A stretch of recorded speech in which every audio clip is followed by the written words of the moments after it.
Hey, before we begin, I would like to give a full disclaimer from the perspective of someone else that I have before been called a raving socialist. So if you're looking for coverage of the election that isn't biased, good luck and you'll never find it. There are 3 reasons I'm making this video. Number 1 is my demographics. The biggest group of people who watch my videos are 18 to 24-year-olds.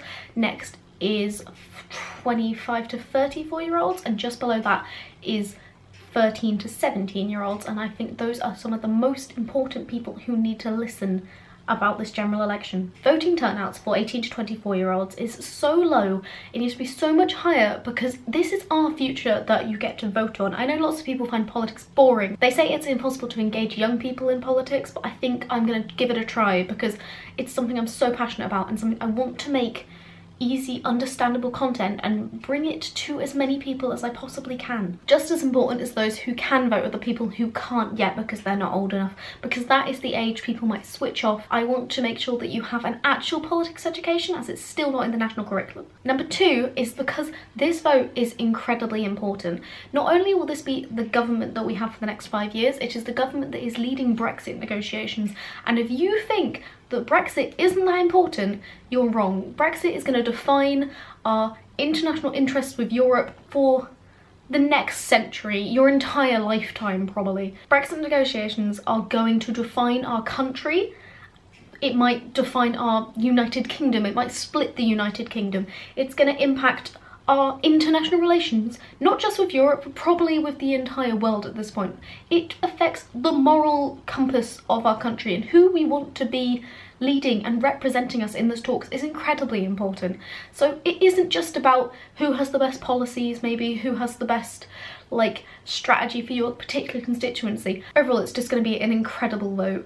And you know how they say once in a generation? This one is just once in so many generations. Oh my days. Number 3 is that I love politics so much. Since the referendum, I've been into it. I did talk about that in a different video, but I want the knowledge and education I have through watching and reading and politics to be brought to people who maybe aren't that interested in politics, but that you can engage with it and actually make an educated, informed decision on who you're going to vote for, because this really is me asking, please vote. Why has Theresa May called this general election? Obviously, these are just a few viewpoints. Obviously, I'm biased because I am a lefty socialist, snowflake, liberal.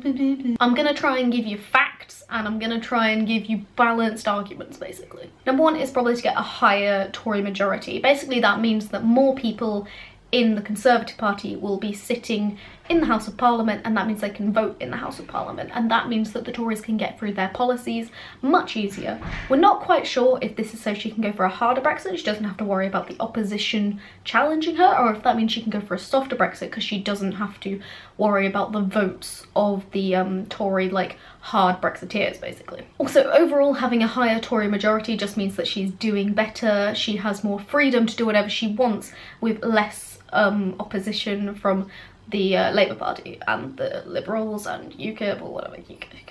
The latest polls before Theresa May called this election showed that the Tories were, I think it was maybe 20 points ahead of Labour, which basically means she has a really good chance in the general election. A higher Tory majority basically lets Theresa May do whatever she wants. The next reason is that there's been conflicts in Parliament. Basically, she's like, there's too many people disagreeing, no one can get anything done because they're just constantly arguing. This is pretty much the reason Theresa May gave when she stood outside number 10 to give the speech and the announcement of the general election. She said there are too many arguments, basically, so she just wants that majority. Another reason is that the Labour Party, which is the current opposition to the Conservative/Tory, it's just the same, they can be used interchangeably. The Labour Party currently is a bit of a mess. This is because the current leader, Jeremy Corbyn, you've probably heard of him, he looks a bit like your granddad. You don't need to know much about the left-right spectrum, but basically the Labour Party leader at the moment is very, very left, and that's great if you're me and you like socialism. The last time the Labour Party got in was when they had Tony Blair, who was very centre politics,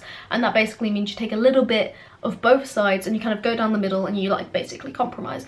But the Labour Party don't quite like their leader at the moment. He's had his leadership challenge but won it back again, so everyone kind of at the Labour Party is in a bit of disrepair. Anyway, if you want Labour to win and you have a bit of problem with Jeremy Corbyn, just vote for Labour anyway, because that's the leader you got. lot, okay? Anyway, Theresa May probably thinks that because the Labour Party is like, that she'll get more seats. The final reason I've got noted down is because Theresa May wasn't actually elected. The last Conservative Tory leader was David Cameron. Remember him? Remember Brexit? Remember old Davy Cameron? Remember him? Anyway, after the referendum result, David Cameron stepped down, and instead of having maybe a general election, which is what, you know, a few people just thought that maybe they should have done it then. The Tory party simply had a new leadership election, and the thing was, this would have been okay, except it came down to 2 candidates in the end, and one of them dropped out, and Theresa May was the only one left standing. So I imagine, this is just a dramatic recreation, this is what happened in Parliament a lot. Hi everyone, I'm Theresa May, and this is what I think we should do. No one even voted for you, why do we have to do what you say? You know what, I'm just gonna call a general election, we'll see how you like it.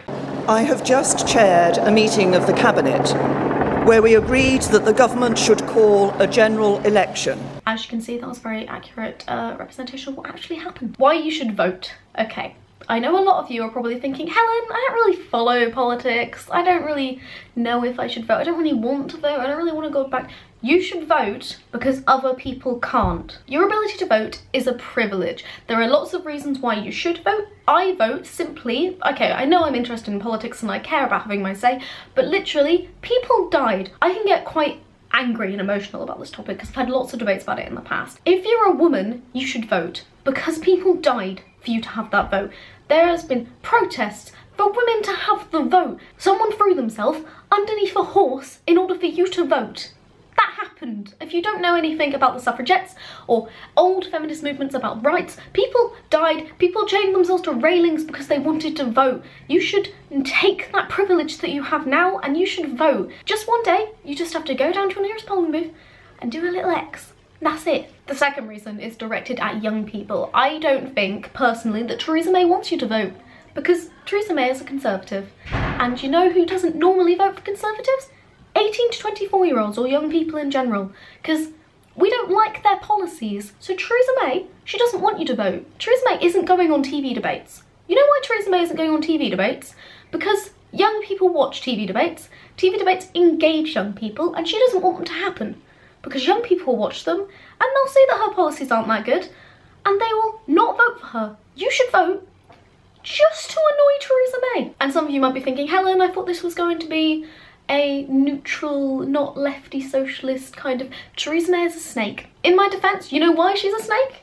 Because Theresa May has said probably about 4 or 5 times that there is not going to be a snap general election. I'm not going to be calling a snap election.